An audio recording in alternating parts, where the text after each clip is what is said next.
고졸 가정부였던 그녀에게 회장님이 월 1,000만 원을 제안한 이유.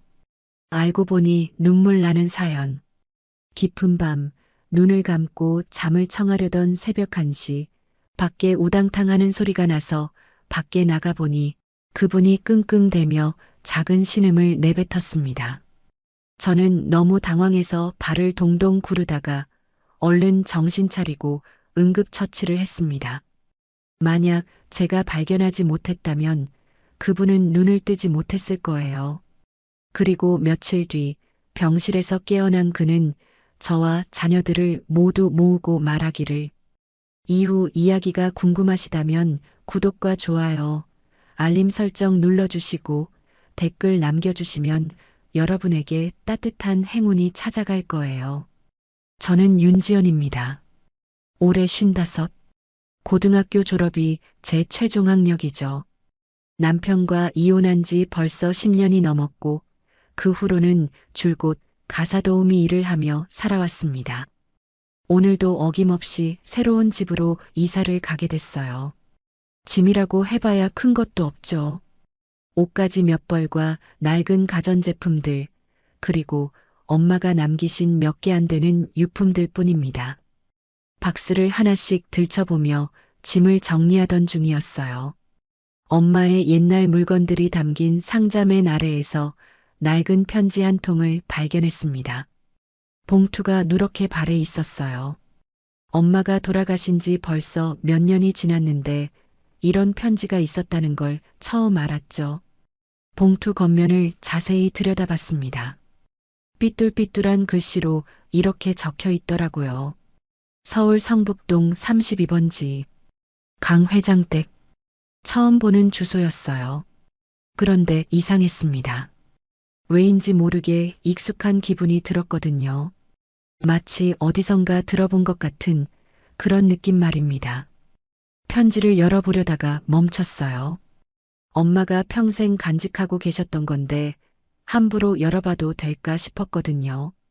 하지만 호기심이 계속 고개를 들었습니다. 엄마는 왜 이 편지를 버리지 않으셨을까? 엄마는 평소에도 정리정돈을 잘하시는 분이셨어요. 필요 없는 건 바로바로 버리셨죠. 그런데 이 편지만큼은 끝까지 간직하고 계셨던 거예요. 며칠 동안 그 편지가 계속 머릿속에 맴돌았습니다. 일을 하면서도 밥을 먹으면서도 자꾸 그 주소가 떠올랐어요. 성북동 32번지. 강 회장 댁. 결국 참을 수가 없었습니다. 어느 날 오후 저는 스스로도 이해할 수 없는 마음으로 중얼거렸어요. 그냥 한번 가보자. 왜 그런 생각이 들었는지는 모르겠어요. 단순한 호기심이었을까요? 아니면 엄마에 대한 그리움 때문이었을까요? 분명한 건 그 순간 저에게는 그 주소를 찾아가야만 할 것 같은 강한 충동이 일었다는 겁니다. 가방에 편지를 넣고 집을 나섰어요. 지하철을 타고 성북동으로 향하는 내내 가슴이 두근거렸습니다. 뭔가 중요한 일이 일어날 것 같은 그런 예감이 들었거든요. 하지만 동시에 불안하기도 했어요. 혹시 괜한 일에 발을 들여놓는 건 아닐까 싶었죠. 저 같은 사람이 회장님 댁에 찾아간다고 하면 과연 어떤 일이 벌어질까요? 성북동에 도착했을 때는 이미 해가 기울어 가고 있었어요.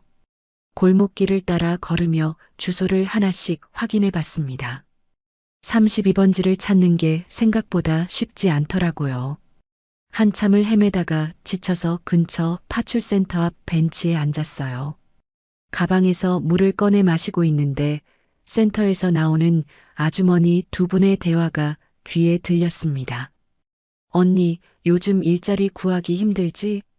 그러게 말이야. 그런데 여기 근처에 회장님 댁에서 가사도우미를 구한다는 얘기를 들었어. 조건이 좀 특이하다던데. 제 귀가 번쩍 뜨였어요. 혹시나 해서 다가가 조심스럽게 물어봤죠. 실례합니다. 혹시 어느 집인지 알 수 있을까요? 아, 성북동 32번지 강 회장 댁이야. 그런데 왜? 순간 온몸에 소름이 돋았습니다. 바로 제가 찾던 그 주소였거든요. 이런 우연이 있을 수 있을까요? 이런 게 다 우연일까? 집으로 돌아가는 길 내내 머릿속이 복잡했어요. 단순히 엄마의 편지 속 주소를 확인하러 간 건데 하필 그 집에서 가사도우미를 구하고 있다니. 마치 누군가 저를 그쪽으로 이끌고 있는 것 같았죠. 며칠 동안 고민했습니다. 지원해봐야 할까 말아야 할까? 솔직히 망설여졌어요. 회장님 댁이라고 하니까 왠지 부담스러웠거든요. 하지만 계속 일자리를 찾아 헤매는 것보다는 나을 것 같았습니다. 결국 용기를 내어 전화를 걸었어요. 차분한 목소리의 남성이 받더라고요. 내일 오후 2시에 오시면 됩니다. 짧고 간단한 통화였어요. 면접이라고 하기에는 너무 담담했죠. 다음 날 정확히 2시에 그 집 앞에 서 있었습니다. 생각보다 큰 집이었어요.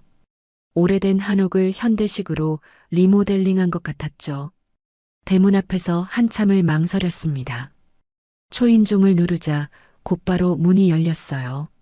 70대 후반쯤 되어 보이는 남성이 나타났습니다. 키가 크고 단정한 인상이었죠. 말이 적어 보였지만 눈빛만큼은 예리했어요. 윤지연 씨죠? 들어오세요. 거실로 안내받아 마주 앉았습니다. 강 회장이라고 자신을 소개하시더라고요. 생각했던 것보다 면접은 간단했어요.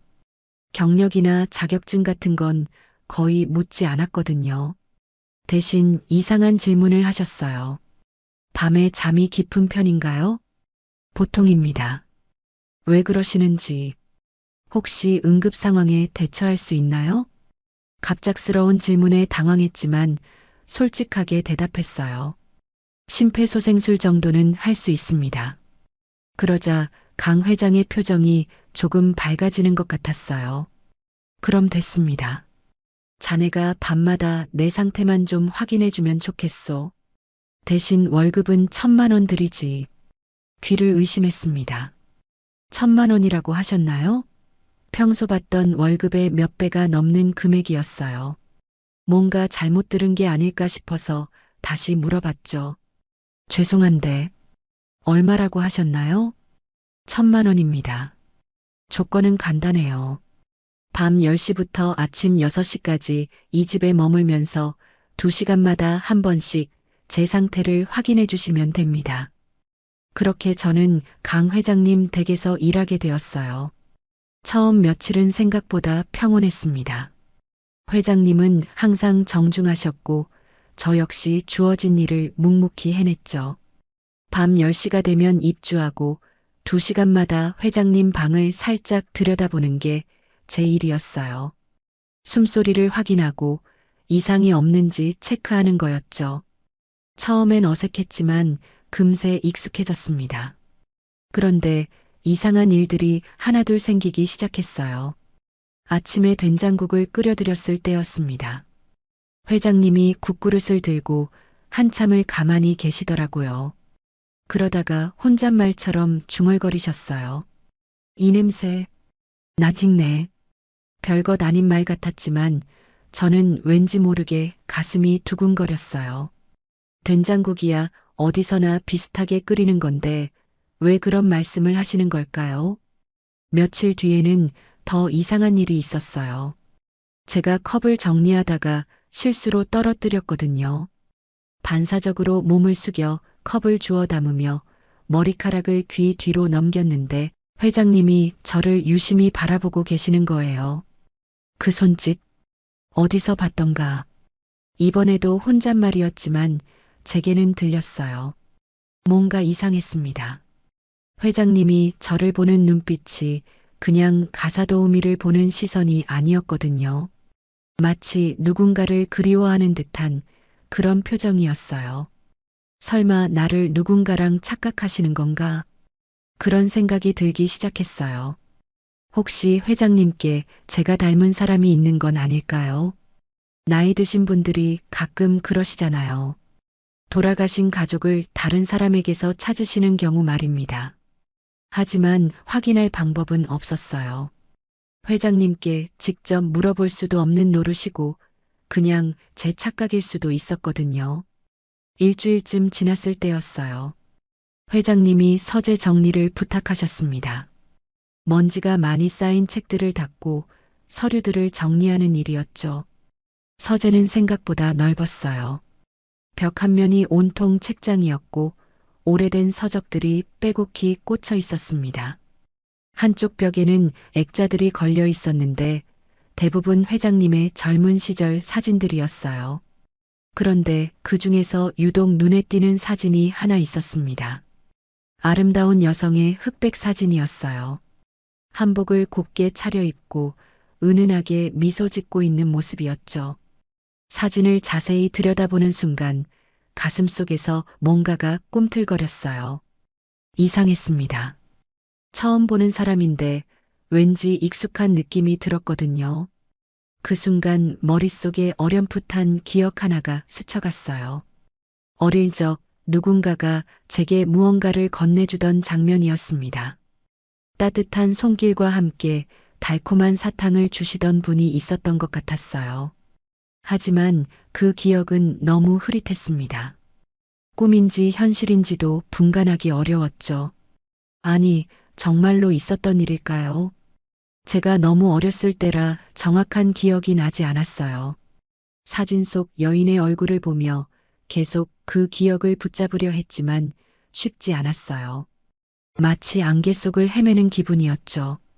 왜 자꾸 이런 기분이 드는 걸까? 점점 더 많은 의문이 생겨났어요. 우연히 찾아온 이 집, 엄마의 편지, 그리고 지금 이 사진까지 모든 게 연결되어 있는 것 같으면서도 확실하지 않았습니다. 그날 밤도 평소와 다르지 않게 시작됐어요. 10시에 입주해서 회장님이 주무시는 걸 확인하고 거실 소파에 누워 있었습니다. 알람을 맞춰두고 2시간마다 한 번씩 확인하는 게 제 일과였죠. 새벽 3시쯤이었을까요? 평소보다 일찍 잠에서 깼어요. 뭔가 이상한 소리가 들린 것 같았거든요. 처음엔 그냥 꿈인 줄 알았습니다. 하지만 다시 들어보니 분명 소리가 있었어요. 낮고 작은 신음소리였습니다. 회장님 방 쪽에서 들려오는 것 같았죠. 혹시 불안한 마음에 슬리퍼를 신고 조용히 회장님 방으로 향했어요. 문을 살짝 열어보니 침대가 보였는데 뭔가 이상했습니다. 평소 같으면 회장님이 누워 계실 텐데 침대가 비어 있었거든요. 순간 심장이 쿵 내려앉았어요. 급하게 방문을 활짝 열고 들어갔습니다. 회장님이 침대 옆 바닥에 쓰러져 계셨어요. 얼굴이 새하얗게 질려 있었고 의식을 잃은 상태였습니다. 손으로 가슴 부근을 움켜쥐고 계셨죠. 머릿속이 하얘졌어요. 하지만 당황할 시간은 없었습니다. 예전에 배웠던 응급처치법이 떠올랐거든요. 먼저 회장님의 맥박을 확인했어요. 약하지만 뛰고 있었습니다. 숨도 가쁘게 쉬고 계셨죠. 심정지는 아닌 것 같았지만 상황이 심각해 보였어요. 119요? 응급 상황입니다. 떨리는 손으로 전화를 걸었어요. 주소를 말하고 상황을 설명하느라 목소리가 떨렸습니다. 그러면서도 회장님 상태를 계속 확인했죠. 의식은 없지만 맥박은 있습니다. 가슴을 잡고 쓰러져 계세요. 구급대원이 올 때까지 회장님 곁에서 기다렸어요. 맥박을 재고 호흡을 확인하고 계속 말을 걸어드렸습니다. 회장님 괜찮으실 거예요. 곧 병원에 가실 수 있어요. 몇 분이 지났을까요? 갑자기 회장님의 맥박이 약해지는 게 느껴졌어요. 호흡도 불규칙해지고 있었죠. 안 돼. 그 순간 배웠던 심폐소생술이 떠올랐습니다. 주저할 시간이 없었어요. 회장님의 가슴에 두 손을 포개고 강하게 압박하기 시작했습니다. 하나, 둘, 셋. 리듬에 맞춰 계속 눌렀어요. 땀이 흘러내렸지만 멈출 수 없었습니다. 회장님의 생명이 제 손에 달려 있었거든요. 그때 현관문이 열리는 소리가 들렸어요. 구급대원들이 도착한 거였습니다. 여기요. 급하게 소리쳤어요. 구급대원들이 들어와서 저를 대신해 응급처치를 이어갔습니다. 저는 한쪽으로 물러나 있을 수밖에 없었죠. 병원까지 따라갔어요. 응급실에서 기다리는 시간이 정말 길게 느껴졌습니다. 계속 최악의 상황만 생각났거든요. 1시간쯤 지났을까요? 의사 선생님이 나오셨어요. 다행히 생명에는 지장이 없습니다. 조금만 늦었으면 위험했을 겁니다. 그 말을 듣는 순간 다리에 힘이 풀렸어요. 의자에 털썩 주저앉으며 안도의 한숨을 내쉬었습니다. 응급처치를 잘하셨네요. 덕분에 골든타임을 놓치지 않았어요. 의사 선생님의 칭찬이었지만 실감이 나지 않았어요. 그저 멍한 얼굴로 앉아 있을 뿐이었죠. 손을 내려다 봤어요.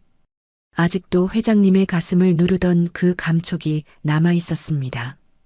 떨리는 손끝에서 생명의 무게가 느껴졌어요. 회장님이 중환자실에서 일반 병실로 옮겨진 건 이틀 뒤였어요. 그 사이 저는 계속 병원에 머물렀습니다. 제가 보호자로 등록되어 있었거든요. 사실 처음엔 이상했어요. 왜 저를 보호자로 하셨는지 모르겠더라고요. 분명 가족이 있으실 텐데 말입니다.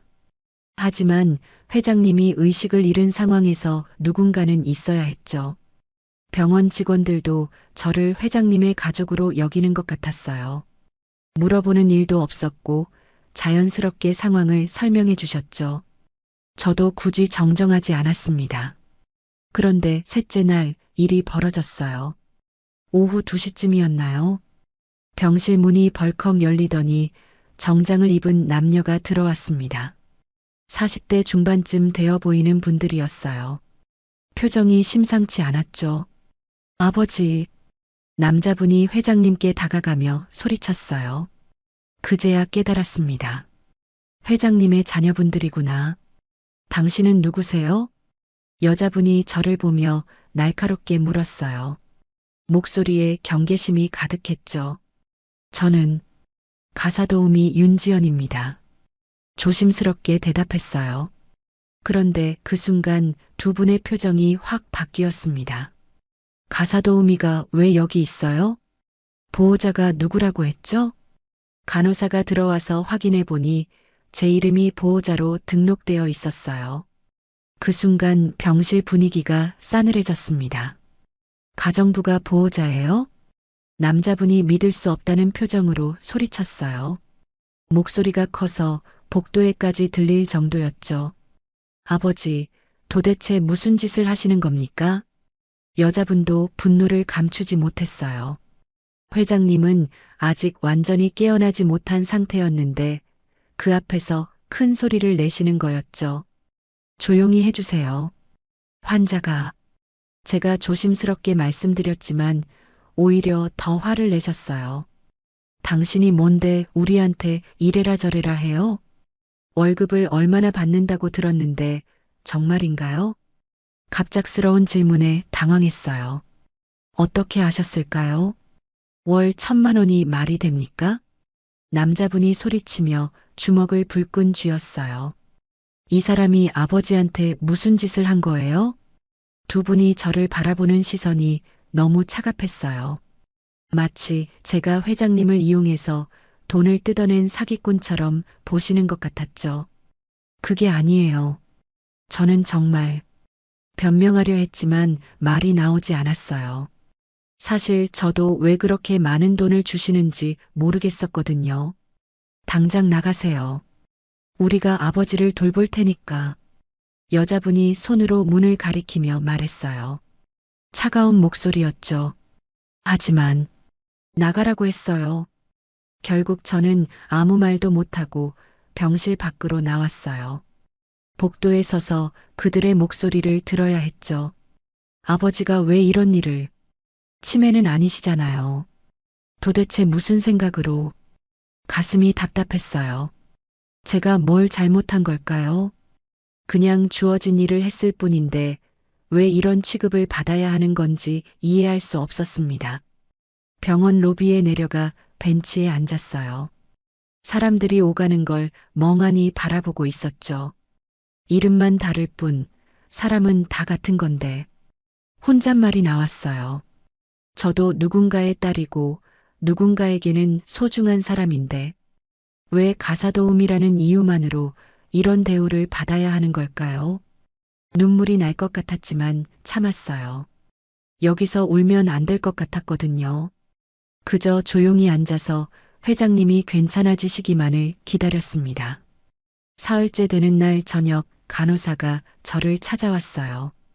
보호자분, 환자분이 깨어나셨어요. 찾으신다고 하네요. 가슴이 두근거렸습니다. 회장님이 의식을 되찾으셨다니 정말 다행이었어요. 하지만 동시에 걱정도 됐죠. 자녀분들이 저에 대해 뭔가 말씀하셨을 테니까요. 병실로 들어가니 회장님이 침대에 반쯤 기대어 앉아 계셨어요. 얼굴에 생기가 돌아온 것 같았습니다. 지연 씨, 고마웠소. 첫마디가 고맙다는 인사였어요. 예상과 달리 따뜻한 목소리였죠. 괜찮으시다니 다행입니다. 안도의 한숨을 내쉬며 대답했어요. 정말 걱정 많이 했거든요. 자네 덕분에 살았소. 의사가 그러던데 조금만 늦었어도 위험했다고. 회장님의 눈빛이 진심으로 고마워하고 계신다는 걸 보여줬어요. 당연한 일을 했을 뿐입니다. 그런데 회장님이 갑자기 진지한 표정이 되셨어요. 뭔가 중요한 말씀을 하려는 것 같았죠. 지연 씨, 우리 아이들이 자네에게 상처가 되는 말을 했다고 들었소. 역시 아셨구나 싶었어요. 별것 아니라고 말씀드리려 했는데 회장님이 손을 들어 제지하셨습니다. 미안하오. 내가 설명을 제대로 못한 탓이지. 설명이요? 무슨 말씀인지 이해가 안 됐어요. 회장님이 잠시 망설이시더니 천천히 입을 여셨습니다. 사실 자네가 우연히 우리 집에 온 게 아니오. 심장이 쿵 내려앉았어요. 무슨 뜻인지 감이 왔거든요. 내 아내가 세상을 떠나기 전 꼭 지켜보라던 아이가 있었소. 목소리가 조금 떨리고 계셨어요. 아내 이야기를 꺼내는 게 쉽지 않으신 것 같았죠. 그 아이의 주소를 적어뒀는데 편지에 적힌 주소 말이오. 자네가 들고 왔던 그 주소가 바로 아내가 남긴 마지막 주소였지. 머릿속이 하얘졌어요. 숨이 막히는 느낌이었죠. 그러니까 저를 그렇소. 자네를 기다리고 있었던 거요. 온몸에 소름이 돋았습니다. 제가 우연히 찾아간 줄 알았던 그 집이 사실은 저를 기다리고 있던 곳이었다니. 하지만 저는 기억이 안 나요. 어릴 때 일이라. 당연하지. 자네가 6살 때였으니까. 6살. 그때 제 기억은 거의 남아있지 않았어요. 엄마와 함께 이사를 많이 다녔던 시기였거든요. 우리 아내가 자네 어머니와 친구였소. 어려운 시절을 함께 보낸 사이였지. 그제야 퍼즐 조각들이 맞춰지기 시작했어요. 서재에서 봤던 그 사진 속 여인이 회장님의 아내셨던 거군요. 자네가 엄마 편지를 들고 온 걸 보고 확신했소. 아, 이 아이가 그 아이구나. 회장님의 눈가에 눈물이 맺혔어요. 아내가 돌아가시면서 마지막으로 부탁하신 게 그 아이만큼은 꼭 지켜보라는 거였소. 가슴이 벅차올랐어요. 자신도 몰랐던 기억 저편의 연결고리가 지금 이 순간을 향해 이어져 있었다는 사실이 믿어지지 않았죠. 그래서 1,000만 원을. 돈이 문제가 아니오. 자네는 내가 지켜야 할 사람이니까. 눈물이 핑 돌았어요. 이 모든 게 우연이 아니었던 거예요. 엄마의 편지, 그 주소, 그리고 회장님과의 만남까지. 그런데 왜 진작 말씀해주지 않으셨어요? 자네가 부담스러워할까 봐서. 그냥 자연스럽게. 그게 좋을 것 같았거든. 회장님의 배려였던 거군요. 하지만 이제 모든 게 명확해졌습니다. 이제 이해가 되시겠지? 왜 자네가 이 집에 있어야 하는지. 고개를 끄덕였어요. 더 이상 의문이 없었죠. 이 모든 게 운명이었던 것 같았습니다. 일주일 후 회장님이 퇴원하셨어요. 집으로 돌아오는 길에 회장님은 계속 창밖을 바라보고 계셨습니다. 뭔가 생각에 잠겨 계신 것 같았죠. 집에 도착해서 짐을 정리하고 있는데 회장님이 저를 부르셨어요. 지연 씨, 잠깐 정원으로 나와 보겠소. 정원으로 나가니 나무 그늘 아래 오래된 벤치가 하나 있었어요. 회장님이 그곳에 앉으시더니 옆자리를 손으로 가리키셨습니다. 조심스럽게 옆에 앉았어요. 잔디밭 너머로 해가 지고 있었고 저녁 바람이 살랑살랑 불어왔죠. 한참 동안 아무 말씀도 안 하셨어요. 그냥 정원을 바라보고 계시더라고요. 저도 덩달아 조용히 앉아 있었습니다. 지연 씨, 갑자기 회장님이 입을 여셨어요. 목소리가 평소보다 조용했죠. 그동안 고생 많았소. 아니에요. 당연한 일을 했을 뿐입니다. 아니요. 당연한 일이 아니었어. 회장님이 저를 바라보셨어요. 눈빛이 진지했죠. 자네가 아니었다면 난 지금 여기 앉아 있지 못했을 거요. 가슴이 뜨거워졌어요. 하지만 뭐라고 대답해야 할지 몰랐죠.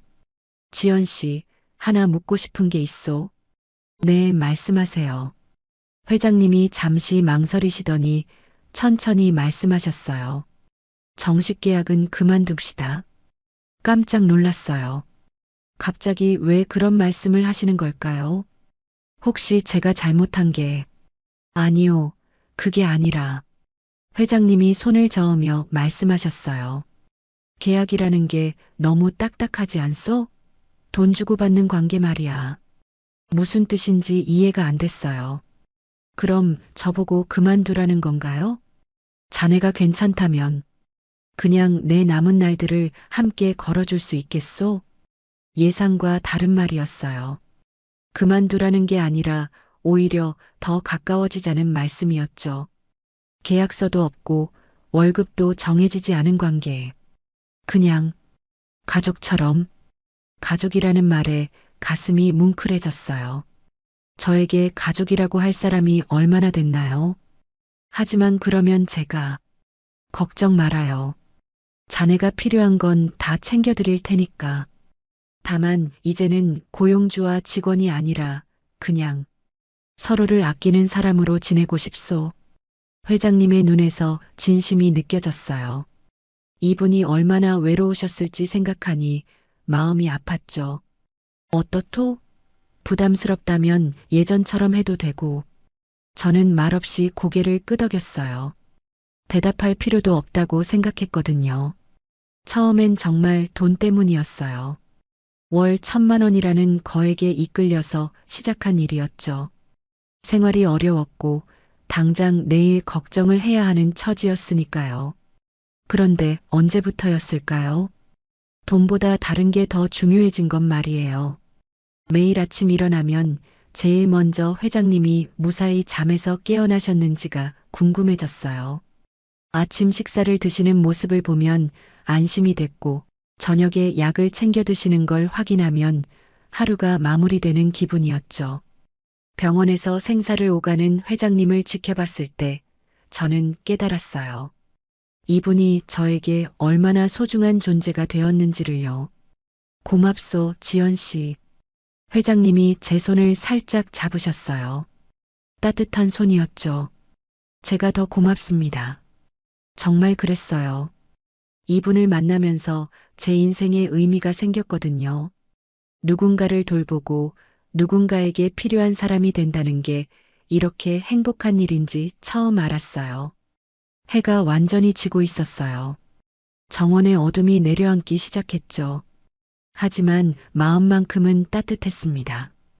그렇게 계약 없는 관계가 시작된 지 벌써 반년이 지났어요. 주변 사람들은 자꾸 물어봅니다. 두 분은 무슨 사이세요?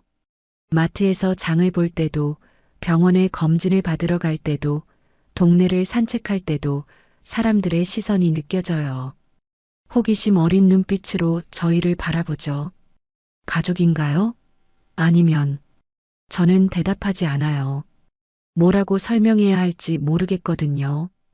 딸도 아니고 며느리도 아니고 그렇다고 단순한 가사도우미도 아니고 이름을 붙이기 어려운 관계예요. 하지만 그게 중요한가 싶어요. 매일 아침 6시에 일어나서 회장님 방문을 살짝 열어봅니다. 규칙적인 숨소리가 들리면 안심이 돼요. 그리고 조용히 부엌으로 가서 죽을 끓이죠. 회장님은 아침에 죽을 좋아하세요. 소화도 잘 되고 속도 편하다고 하시거든요.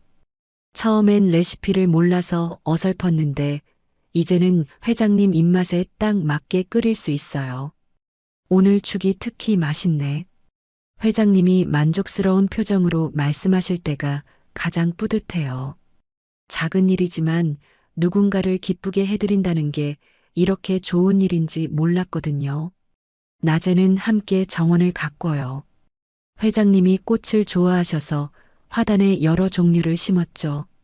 장미, 국화, 백일홍. 계절마다 다른 꽃들이 피어나는 걸 보면 마음이 평화로워져요. 지연 씨 손이 참 좋네. 꽃들이 예전보다 훨씬 잘 자라는 것 같아. 사실 저는 꽃에 대해 아는 게 별로 없어요. 그냥 회장님이 알려주시는 대로 물을 주고 잡초를 뽑고 그런 일들을 할 뿐이죠. 저녁이 되면 함께 뉴스를 봐요. 회장님은 세상 돌아가는 이야기를 좋아하세요. 가끔 저에게 의견을 물어보시기도 하죠. 요즘 젊은 사람들은 어떻게 생각하는지 궁금해서 저 같은 사람의 생각이 궁금하시다니 처음엔 놀랐어요. 하지만 이제는 자연스럽게 제 생각을 말씀드려요. 밤 10시가 되면 회장님은 주무시러 들어가세요. 저는 거실에서 책을 읽거나 뜨개질을 하며 시간을 보내죠. 그리고 2시간마다 한 번씩 방문을 살짝 열어서 확인해요. 숨소리, 맥박, 얼굴 색깔. 작은 변화도 놓치지 않으려고 해요. 그날 밤처럼 응급 상황이 또 생길 수도 있으니까요. 가끔 회장님이 잠꼬대를 하실 때가 있어요. 아내 이름을 부르시거나 옛날 이야기를 중얼거리시죠. 그럴 때면 살짝 이불을 덮어드리고 나와요. 사람들은 이해하지 못할 거예요. 왜 계약도 없이 정해진 월급도 없이 이런 일을 하느냐고 물을 테죠. 설명하기 어려워요. 의무감 때문도 아니고 그렇다고 특별한 이유가 있는 것도 아니에요. 그냥 이게 제 자리 같다는 생각이 들어요. 회장님도 마찬가지인 것 같아요. 제가 없으면 불안해하세요. 잠깐 마트에 다녀온다고 해도 언제 돌아오는지 물어보시죠. 너무 늦지 말고 와요. 걱정하시는 목소리예요. 마치 가족을 걱정하는 것처럼. 이름이 붙지 않은 관계. 하지만 확실한 건 서로가 서로의 숨을 지켜주는 사이라는 거예요. 회장님은 제가 홀로 살아가는 걸 지켜봐 주시고 저는 회장님이 건강하게 하루하루를 보내실 수 있도록 도와드려요. 그리고 그것이면 충분해요. 더 이상 다른 이름은 필요하지 않죠. 그저 서로에게 없어서는 안 될 사람, 그 정도면 되는 거예요. 내 나이 62세에 재혼, 한 달 만에 너무 후회했습니다. 인생 대차게 쪽박 찼습니다. 행복한 인생을 위해 재혼을 했지만 지독한 선수에게 걸려들었지 뭐예요. 사실 여기저기서 그 사람을 조심하라는 말을 많이 들었습니다. 하지만 저는 제 생각대로 밀어붙였습니다. 제 인생이고 제 삶이니까요. 또한 인생을 살면서 저다운 선택을 한 적이 없기도 했었죠. 하지만 들려오는 소문을 고려하지 못하고 성급한 제 마음을 돌보지 못한 것의 대가는 너무나 컸습니다. 여러분, 만약 여러분이 남성이든 여성이든 재혼을 생각하고 계시다면 제 얘기를 한번 끝까지 들어보세요. 이야기 시작하기 전 좋아요와 구독 알림 설정 눌러주시고 댓글 남겨주시면 여러분에게 따뜻한 행운이 찾아갑니다. 저는 조미라입니다. 올해 62살이죠. 남편과 사별한 지 벌써 7년이 흘렀어요. 초등학교 교사로 35년을 일하다 정년 퇴직하고 지금은 순천 외곽에 있는 작은 상가 건물에서 조용히 살고 있습니다. 아침에 일어나면 제일 먼저 하는 일이 있어요. 1층부터 3층까지 각 호실을 돌아보며 전등은 잘 들어오는지, 문단속은 제대로 되어 있는지 확인하는 거죠. 부모님께서 물려주신 이 건물이 저에겐 전부거든요. 월세 수입으로 생계를 이어가고 있어요. 하루 종일 혼자 있다 보니 외로울 때가 많습니다. 그래서 일주일에 2번은 등산 모임에 나가고 복지관에서 하는 요리 교실도 다니죠. 사람들과 어울리다 보면 그나마 시간이 빨리 가더라고요. 그런데 지난달 어느 날이었어요. 오전 10시쯤 현관벨이 울렸습니다. 나가보니 키가 크고 단정한 인상의 남자분이 서 계시더라고요. 나이는 50대 후반 정도로 보였어요.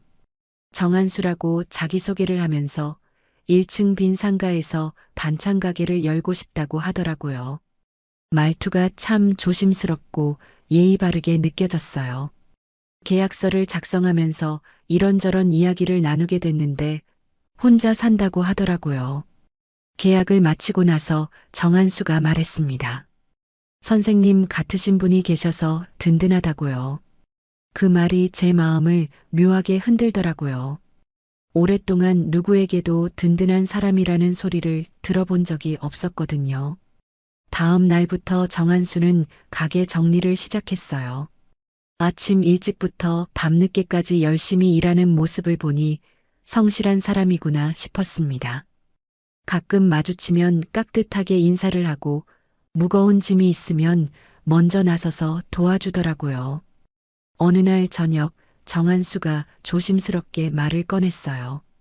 혼자 드시기 아까운 반찬을 만들었다며 작은 그릇에 담아서 가져다 주시더라고요. 콩나물 무침이었는데 간이 딱 제 입맛에 맞았어요. 그때 정한수의 눈빛을 보니 뭔가 외로워 보였어요. 저와 비슷한 외로움이 느껴졌다고 할까요? 그 순간 이상하게 마음이 짠해지더라고요. 혼자 밥 먹는 게 이렇게 서글픈 일인지 그때 새삼 깨달았습니다. 7년 동안 매일 혼자 먹었는데 그날따라 유독 젓가락이 무겁게 느껴졌어요. 그날 밤 잠자리에 누워서도 자꾸 정한수 생각이 났어요. 이 나이에 뭔 생각을 하고 있나 싶으면서도 한편으로는 오랜만에 누군가를 의식하고 있는 제 모습이 신기했습니다. 며칠이 지나고 어느 날 밤이었습니다. 평소처럼 건물 주변을 한 바퀴 돌며 점검을 하고 있었어요. 가로등 불빛이 희미하게 비추는 골목길에서 누군가 앉아 있는 모습이 보였어요. 가까이 가보니 정한수였습니다. 가게 셔터를 내리다가 발목을 삐끗했나 봐요. 한쪽 다리를 절뚝거리며 계단에 주저앉아 있더라고요. 얼굴이 찌푸려져 있는 게 아파 보였어요. 어머, 정한수 씨 괜찮으세요? 다급하게 다가가서 물어보니 괜찮다고 하더라고요. 하지만 일어서려고 하는데 얼굴이 하얗게 질리는 게 보였어요. 이런 걸 그냥 지나칠 수는 없었죠. 집에 올라가세요. 얼음찜질 해드릴게요. 처음엔 괜찮다고 사양하더니 제가 단호하게 말하니까 결국 따라왔어요. 계단을 올라가는 동안 정한수가 아파하는 모습을 보니 마음이 짠했습니다. 집에 들어와서 정한수를 소파에 앉히고 냉동실에서 얼음을 꺼내 수건에 싸서 발목에 올려놓았어요. 그러고 나서 부엌으로 가서 간단하게 라면을 끓였죠. 계란도 하나 넣고 파도 썰어서 넣었어요. 배고프셨을 텐데 간단하게나마 드세요. 라면 한 그릇을 건네니까 정한수의 눈빛이 이상하게 흔들리더라고요. 한 수저 뜨더니 갑자기 눈물이 글썽글썽해지는 거예요. 선생님, 목소리가 떨리고 있었어요. 뭔가 말하려다가 잠시 멈추더니 천천히 입을 열었습니다. 어머니 돌아가시고 이렇게 따뜻하게 밥 먹은 건 처음이에요. 그 말을 듣는 순간 제 가슴이 먹먹해졌어요. 이 사람도 저처럼 혼자구나 싶었죠. 저는 혼자입니다. 그렇게 조용히 말하는 정한수의 모습을 보니 제 눈시울도 뜨거워졌어요. 왜 그렇게 마음이 아프던지요. 혼자 사는 게 이렇게 외로운 건데 서로 위로가 될 수 있다면 그것도 나쁘지 않겠구나 싶었습니다. 그날 밤 정한수는 발목이 나을 때까지 소파에서 잠들었어요. 저는 이불을 가져다 덮어드리고 중간중간 얼음찜질도 갈아주었죠. 오랜만에 집에 사람 소리가 나니까 참 따뜻한 기분이 들더라고요. 다음 날 아침 정한수가 발목이 많이 나았다며 고맙다고 인사를 하고 내려갔어요. 그런데 점심시간쯤 현관벨이 울렸습니다. 나가보니 정한수가 작은 봉투를 들고 서 있더라고요. 어제 너무 감사했습니다. 작은 선물이에요. 봉투 안에는 손으로 직접 쓴 편지가 들어 있었어요. 글씨가 참 단정하더라고요. 편지를 펼쳐보는데 가슴이 두근두근했습니다. 이 나이에 다시 누군가를 따뜻하게 느낄 줄은 몰랐습니다. 선생님과 함께하고 싶습니다. 그 글귀를 읽는 순간 얼굴이 화끈거렸어요. 이런 마음을 언제 마지막으로 느껴봤나 싶었죠. 편지를 가슴에 꼭 안고 혼잣말했습니다. 이 사람, 나랑 닮았네. 정말 그랬어요. 혼자 지낸 외로움, 누군가와 함께하고 싶은 마음. 저와 똑같은 마음을 가지고 있다는 생각이 들었어요. 그 순간 제 마음속 어딘가에서 무너져 내리는 소리가 들렸습니다. 그 편지를 받고 난 후부터 정한수와의 관계가 달라졌어요.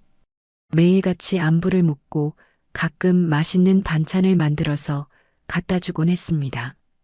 저도 모르게 정한수를 기다리고 있는 제 모습을 발견했어요. 어느 날 저녁 정한수가 치킨을 사들고 올라왔어요. 혼자 먹기엔 너무 많아서요라고 하면서 말이죠.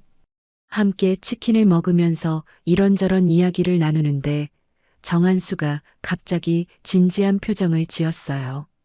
선생님, 목소리가 평소보다 떨리고 있었어요.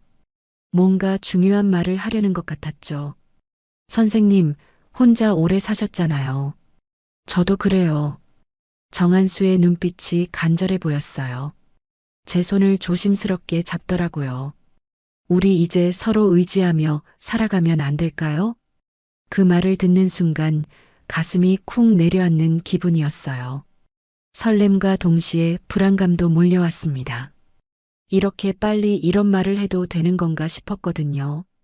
정한수 씨, 말문이 막혔어요. 어떻게 대답해야 할지 모르겠더라고요.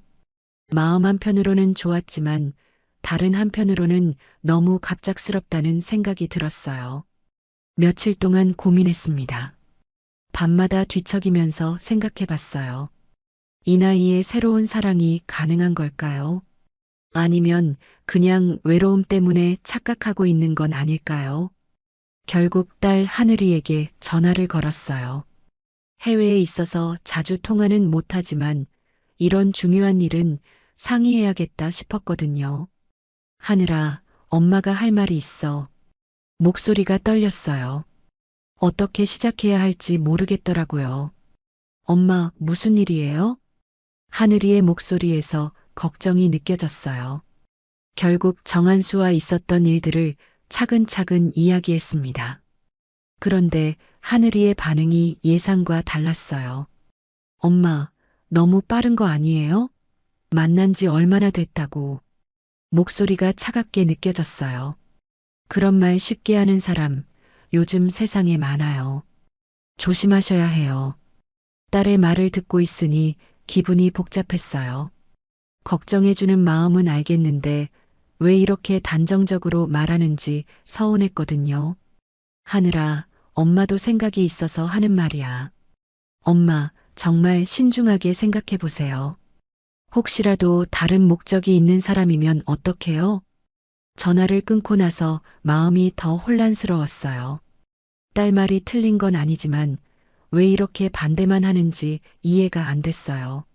며칠 후 정한수가 다시 찾아왔어요. 제가 고민하고 있다는 걸 알고 있는 것 같았어요. 선생님, 제가 너무 성급했나요? 조심스럽게 물어보더라고요. 그러면서 이런 말을 했어요. 사실 혼인신고를 먼저 하면 어떨까 생각해 봤습니다. 혼인신고요? 갑작스러운 말에 당황했어요. 혼인신고 먼저 해두면 법적 보호도 되고 나중에 혹시 자녀분이 반대해도 정식 부부로 설득할 수 있어요. 그 말을 듣고 마음이 더 복잡해졌어요. 한편으로는 확실한 약속을 해주려는 것 같아서 고맙기도 했고, 다른 한편으로는 왜 이렇게 서두르는지 의문이 들었거든요. 그날 밤 하늘이와 다시 통화했어요. 혼인신고 이야기까지 털어놓았더니 딸이 완전히 화를 내더라고요. 엄마, 정말 위험해요. 그런 식으로 접근하는 사람들이 얼마나 많은지 아세요? 하늘아, 너는 왜 엄마를 믿지 못하니? 믿는 게 아니라 걱정되는 거예요. 엄마 혼자 결정하기엔 너무 큰 일이라고요. 딸과 말다툼을 한 건 정말 오랜만이었어요. 전화를 끊고 나서 눈물이 났습니다. 왜 내 인생을 내가 선택하는 것도 이렇게 어려운 건지 답답했어요. 거울 앞에 서서 제 모습을 봤어요. 주름이 늘었지만 아직 늙지 않았다고 생각했거든요. 이번 한 번은 내 인생을 내가 선택하고 싶었어요. 결국 저는 혼인신고를 하기로 결정했어요. 딸의 반대에도 불구하고 말이죠. 정한수와 함께 구청에 가서 서류를 작성하고 도장을 찍는 순간 묘한 기분이 들었습니다. 이제 정말 부부가 된 거구나 싶으면서도 한편으로는 이게 맞는 건가 하는 의문이 계속 머릿속을 맴돌았어요. 혼인신고를 마치고 집에 돌아온 다음 날이었어요.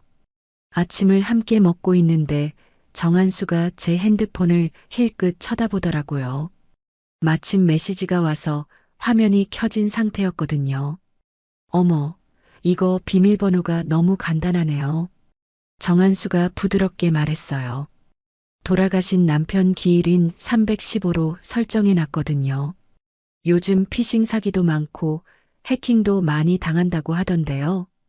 복잡하게 바꿔드릴게요. 말하면서 자연스럽게 제 핸드폰을 손에 들었어요. 뭔가 이상했지만 남편이니까 그럴 수도 있겠다 싶었죠. 그리고 ATM 가는 것도 제가 대신 다녀올게요. 요즘 노인 대상 범죄가 많잖아요. 분명 좋은 말이었어요. 아내를 보호해 주려는 마음에서 하는 말 같았거든요. 그런데 왜인지 모르게 등골이 서늘해지는 기분이었어요. 뭔가 찜찜한 느낌이 계속 따라다녔습니다. 고마워요. 그런데 괜찮아요. 제가 직접 할게요. 웃으면서 말했는데 정한수의 표정이 잠깐 굳어지는 게 보였어요. 순간이었지만 분명히 봤거든요. 아, 그렇군요. 그럼 필요하면 언제든 말씀하세요. 다시 부드러운 미소를 지으며 말했지만 뭔가 어색한 기운이 흘렀어요. 그날 저녁 2층 카페를 운영하는 은찬이 올라왔어요. 평소보다 표정이 심각해 보이더라고요. 은찬은 조용하고 예의 바른 청년이었는데 이상하게 오늘은 뭔가 말하고 싶어 하는 것 같았어요. 선생님, 주저하면서 말을 꺼내더라고요. 죄송한데 말씀드려도 될까요? 무슨 일인지 궁금해서 차라도 한잔 하라고 했어요. 은찬이 찻잔을 들고 있는 손이 미세하게 떨리는 게 보였어요. 선생님, 정한수 씨 말이에요. 목소리가 조심스러웠어요. 예전에 대전에서 비슷한 사건이 있었어요. 갑자기 가슴이 철렁했어요. 무슨 말을 하려는 건지 대충 짐작이 갔거든요. 건물주 아주머니가 모든 걸 넘겼다가 하루아침에 사라지셨다고 하더라고요. 그 말을 듣는 순간 온몸에 소름이 돋았어요. 하지만 인정하고 싶지 않았어요. 은찬아, 괜한 참견은 하지 마라. 목소리가 차갑게 나왔어요. 은찬이 당황하는 표정을 짓더라고요. 선생님, 그냥 조심하셨으면 해서요. 제가 확인해 본 건 아니지만, 확인도 안 해본 소문으로 사람 흉보는 거야? 화가 났어요. 아니, 화가 났다기보다는 무서웠어요. 만약 은찬 말이 사실이라면 어떡하죠? 은찬이 고개를 숙이며 내려갔어요. 혼자 남겨진 거실에서 한동안 멍하니 앉아 있었습니다. 정한수가 오늘 아침에 했던 말들이 자꾸 떠올랐어요. 핸드폰 비밀번호, ATM 카드. 그때 느꼈던 이상한 기분이 뭐였는지 이제야 알 것 같았어요. 밤늦게 정한수가 올라왔을 때도 평소와 다르게 보였어요. 웃고 있지만 왜인지 어색하고 자꾸 제 눈치를 보는 것 같았거든요. 잠자리에 누워서도 잠이 오지 않았어요. 옆에서 자고 있는 정한수를 바라보니 이 사람이 정말 제가 아는 사람이 맞나 싶었어요. 갑자기 두려워졌습니다. 은찬이와 그런 일이 있고 며칠이 지났어요.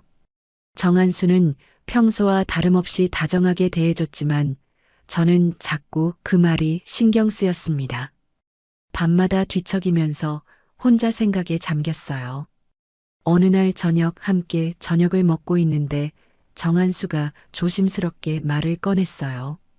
여보, 남편이라고 부르라고 해서 그렇게 부르고 있었는데 오늘따라 그 호칭이 어색하게 느껴졌어요. 가게 일로 상의할 게 있어요. 무슨 말인지 궁금해서 고개를 끄덕였죠. 우리가 공동으로 가게를 운영하려면 건물 일부를 제 명의로 돌리는 게 좋을 것 같아요. 갑작스러운 말에 젓가락을 놓았어요. 심장이 두근거리기 시작했습니다. 절세에도 유리하고 대출받을 때도 훨씬 쉬워져요. 정한수의 목소리는 여전히 부드러웠어요. 하지만 제 가슴은 답답해지고 있었죠. 앞으로 우리가 함께 쓰는 공간이니까 공동 명의로 하는 게 맞지 않을까요? 그럴듯한 이유였어요. 부부가 됐으니까 당연한 얘기일 수도 있었죠.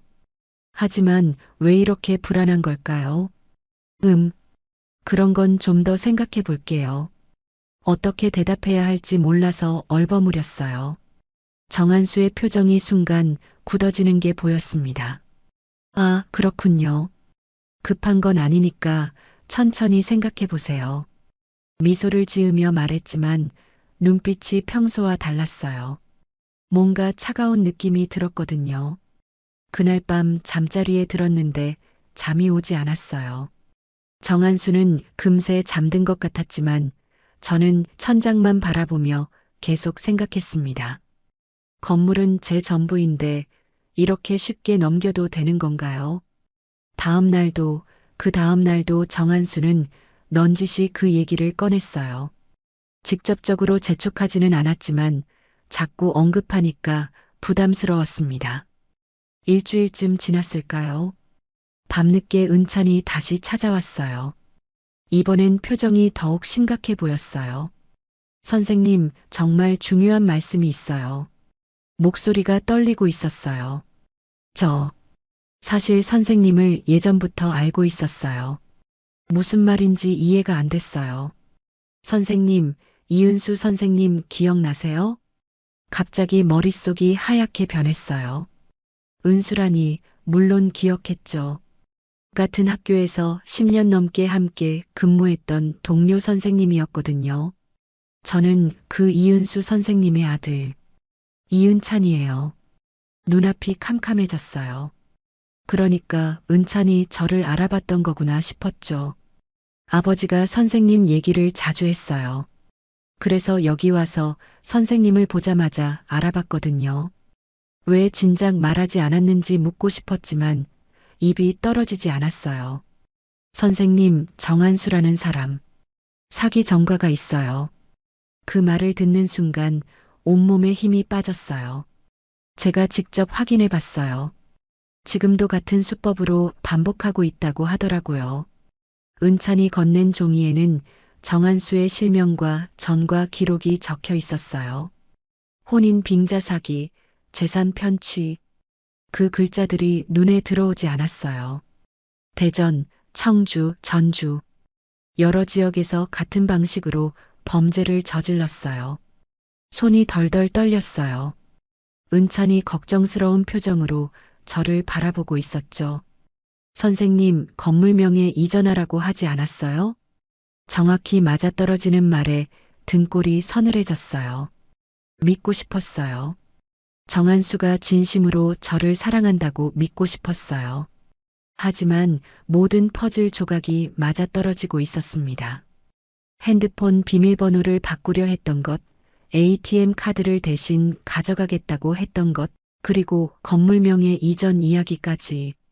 선생님, 지금이라도 늦지 않았어요. 조심하세요. 은찬이 간절하게 말했지만 제 머릿속은 혼란스러웠어요. 어떻게 해야 할지 모르겠더라고요. 은찬이가 가져온 자료를 보고 그날 밤 한잠도 못 잤어요. 옆에서 자고 있는 정한수를 보니 온몸에 소름이 돋았습니다. 이 사람이 정말 저를 속였던 건가요? 아니면 정말 사랑해서 결혼한 건가요? 머릿속이 복잡해서 미칠 것 같았어요.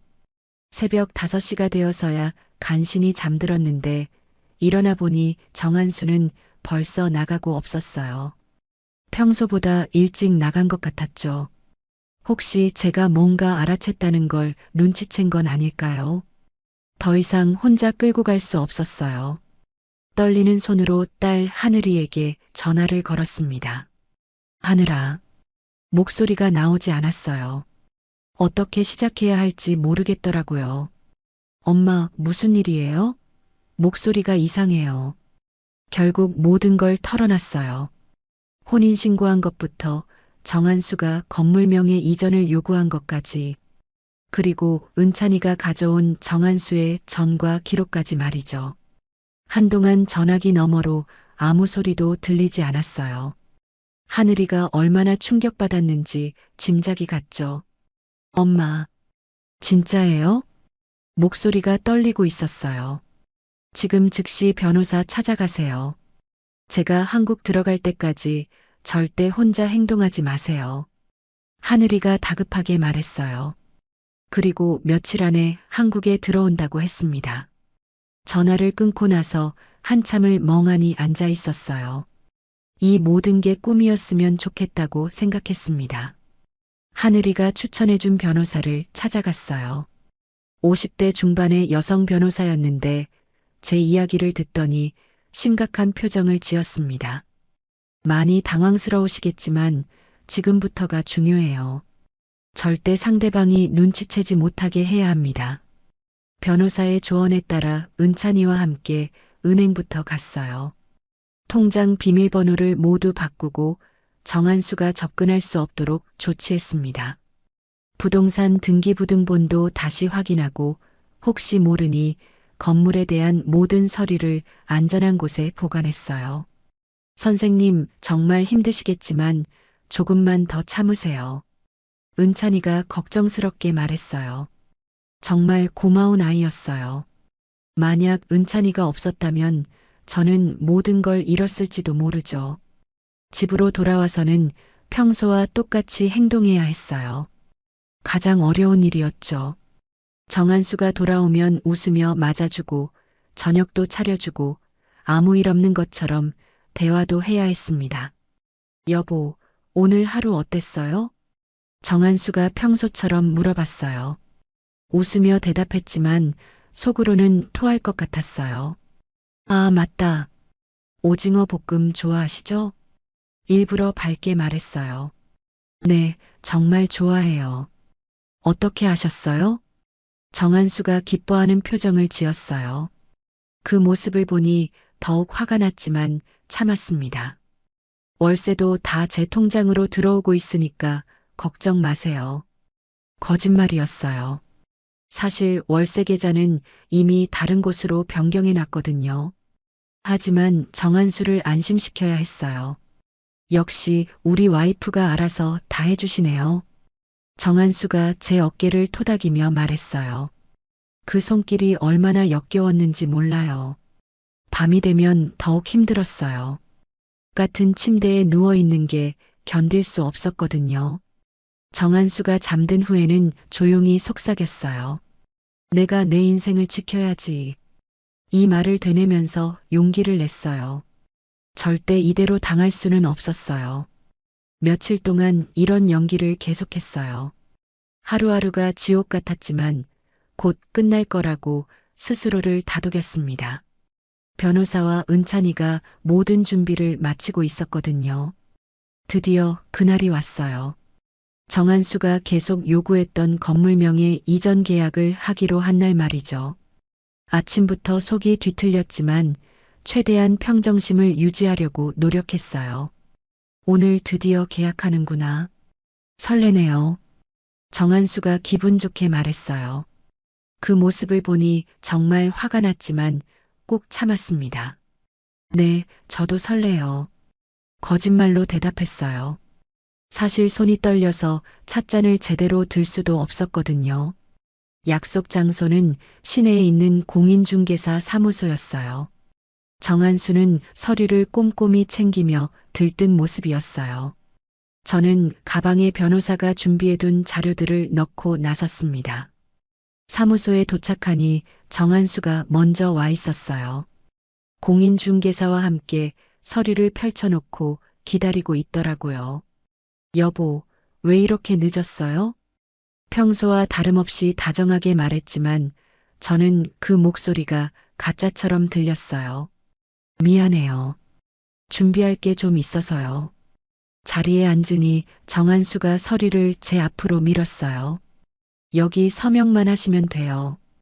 우리 이제 진짜 한 가족이 되는 거네요.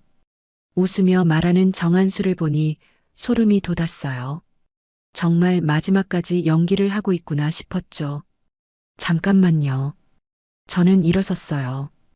그때 사무소 문이 열리면서 변호사가 들어왔어요. 정한수의 표정이 순간 굳어졌습니다. 안녕하세요. 조미라 씨의 법정 대리인 김 변호사입니다. 변호사가 명함을 건네자 정한수의 얼굴이 하얗게 질렸어요. 법정 대리인이요? 무슨... 당황하는 정한수를 보며 저는 천천히 말했어요.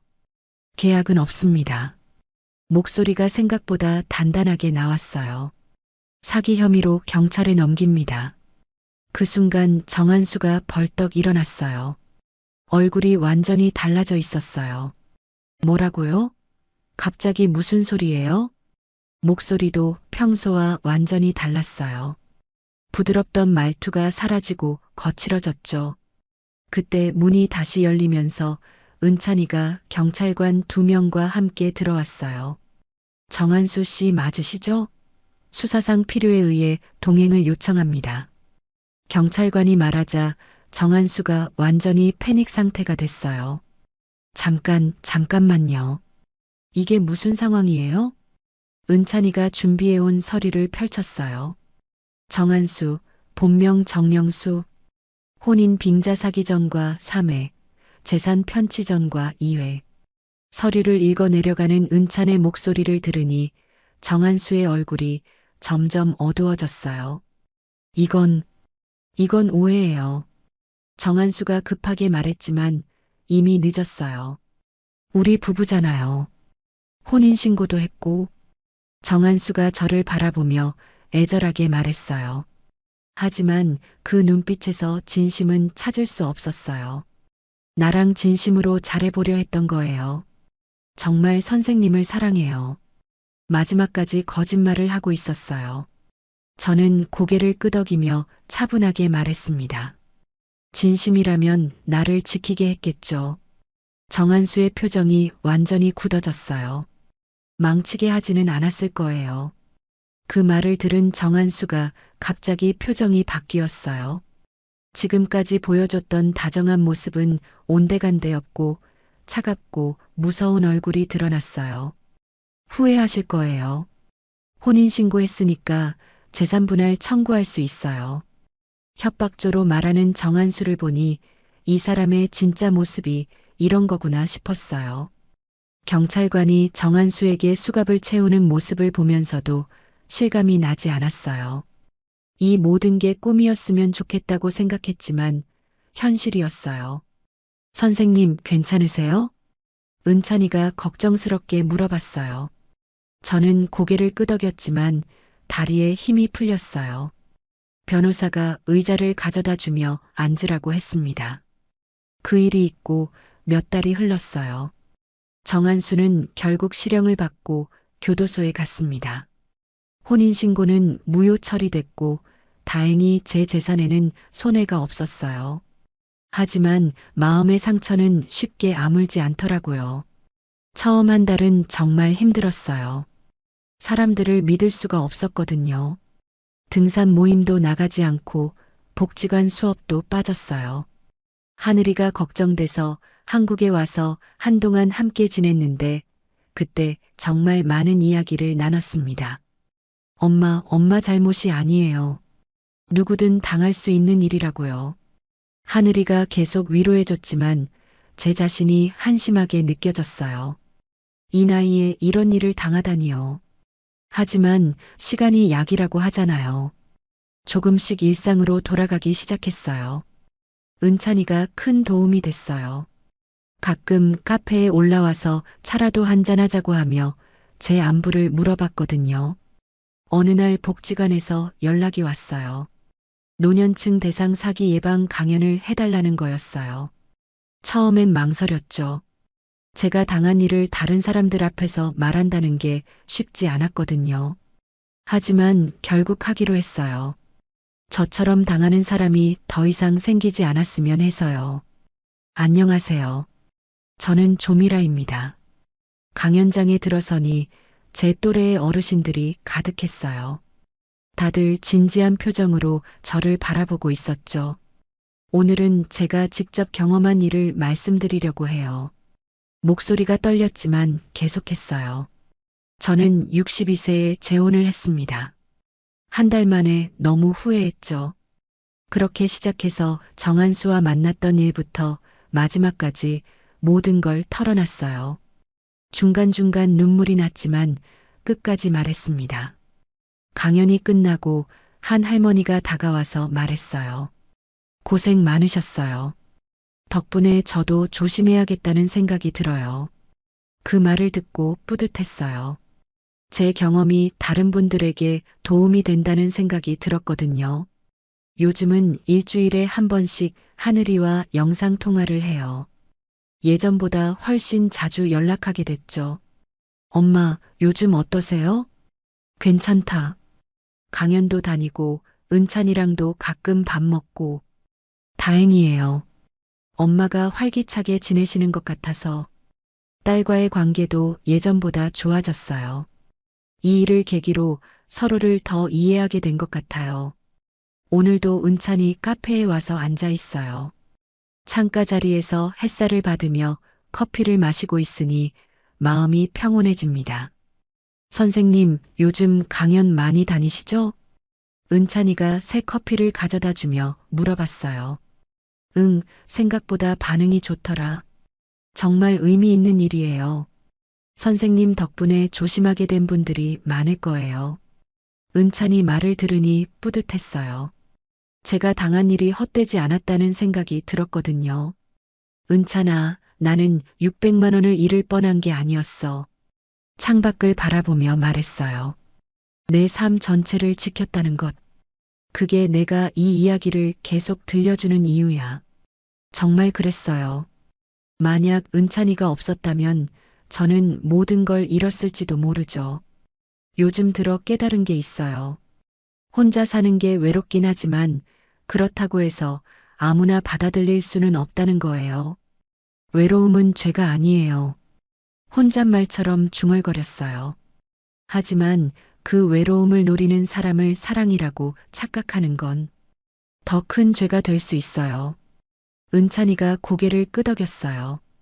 지금은 혼자지만 외롭지 않아요. 하늘이도 있고 은찬이 같은 좋은 사람들도 있고 제 이야기를 들어주는 분들도 있으니까요. 가끔 정한수 생각이 날 때도 있어요. 하지만 후회하지는 않아요. 오히려 감사해요.